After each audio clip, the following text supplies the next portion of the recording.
बिहार में मंगलवार का दिन कई परिवारों के लिए कयामत बनकर टूटा है। आसमान से गिरी बिजली ने देखते ही देखते 14 जिंदगियां तबाह कर दी।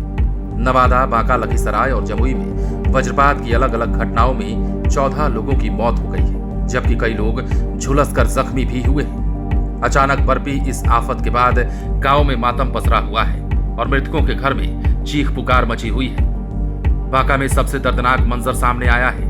चांदन थाना क्षेत्र के बूढ़ा सुइया गांव में ठनका गिरने से 3 महिलाओं समेत 5 लोगों की दर्दनाक मौत हो गई है, जबकि 2 बच्चों समेत 8 लोग झुलस गए हैं। वहीं बौसी के सिराय गांव और काजी कैरी में भी वज्रपात की चपेट में आने से एक व्यक्तियों की जान गई है। उधर लखीसराय में आकाशीय बिजली ने 3 लोगों की जिंदगी छीन ली, जबकि जमुई में भी एक व्यक्ति की मौत की खबर है। लगातार हो रही इस घटना से पूरे इलाके में दहशत और गम का माहौल है।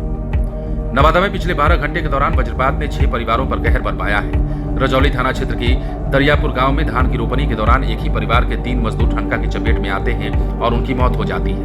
बताया जा रहा है कि तीनों करीब 350 किलोमीटर दूर मजदूरी करने आए थे। ठीक इसी प्रकार से कई जिलों में आसमानी आफत बरसी है। मुख्यमंत्री सम्राट चौधरी ने वज्रपात से हुई मौतों पर गहरी संवेदना जताई है। उन्होंने मृतकों के आश्रितों को तत्काल 4-4 लाख रुपए का अनुग्रह अनुदान देने का निर्देश दिया है। मुख्यमंत्री ने खराब मौसम के दौरान लोगों से पूरी सतर्कता बरतने और सुरक्षित स्थानों पर रहने की अपील की है। आसमान से बरपी इस आफत ने एक बार फिर साबित कर दिया है कि मौसम की बेरुखी गरीब और मजदूर परिवारों के लिए कितनी बड़ी त्रासदी बन सकती है। कहीं घर का चिराग बुझ जाता है, कहीं सुहाग उजड़ जाते हैं और कहीं मासूम बच्चों की जिंदगी अधूरी रह जाती है। बहरहाल बिहार में मौसम विभाग ने एक बार फिर से बड़ी चेतावनी जारी की है और इस चेतावनी के बाद ये भी साफ हो चला है कि बिहार में आने वाला दिन या आने वाले कई दिन लोगों के लिए इतने सहज नहीं रहने वाले हैं। अब समझिए, बिहार में मानसून के कारण मौसम का मिजाज लगातार बदल रहा है। मौसम ने एक बार फिर से बुधवार को भी राज्य के 18 जिलों में हल्की बारिश की संभावना जताई है। इन जिलों में दिन भर बादल छाए रहेंगे, इसके साथ ही तेज हवा चलेगी। वहीं राज्य में बाकी 20 जिले जो हैं, वहां मौसम गर्म और उमस भरा रहने का अनुमान है। अब मौसम विभाग ने जिन 18 जिलों के लिए येलो अलर्ट जारी किया है, उनमें पूर्वी पश्चिम चंपारण, गोपालगंज, सिवान और सारण जिला शामिल है।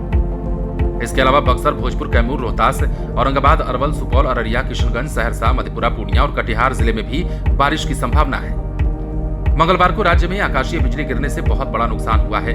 आंकड़े बताते हैं कि 14 लोगों की जान गई है। हालांकि ये आंकड़े अलग अलग बताए जा रहे हैं, कहीं 9 लोगों की, कहीं 10 की और कहीं 14 की मौत का आंकड़ा दिया जा रहा है। बांका में कई लोग भी घायल हुए हैं। इसके अलावा मुख्यमंत्री सम्राट चौधरी ने संवेदना भी प्रकट की है। मंगलवार को प्रदेश में सबसे ज्यादा गर्मी पटना में दर्ज की गई। यहाँ का अधिकतम तापमान 39.3 डिग्री सेल्सियस रहा, तो वहीं पश्चिमी चंपारण में 37.8 डिग्री, सुपौल में 36.5, गया में 35.7 और मधुबनी में 35.5 डिग्री सेल्सियस तापमान रिकॉर्ड किया गया है। मौसम में इस लगातार बदलाव की मुख्य वजह मानसून की सक्रियता है। बंगाल की खाड़ी से आ रही नम्र हवाओं के कारण हवा में नमी बहुत बढ़ गई है। इसके साथ ही स्थानीय वायुमंडलीय परिस्थितियों और ट्रफ लाइन के प्रभाव से कई हिस्सों में बादल बन रहे हैं और इसी कारण रुक रुक कर बारिश की स्थिति बन रही है। कई जिलों में उमस वाली गर्मी है। लगातार लोग पसीना पोंछते नहीं थक रहे हैं, लेकिन कई जिलों में लगातार आसमानी आफत का दौर भी जारी है। फिलहाल बने रहें लाइव सिटीज के साथ।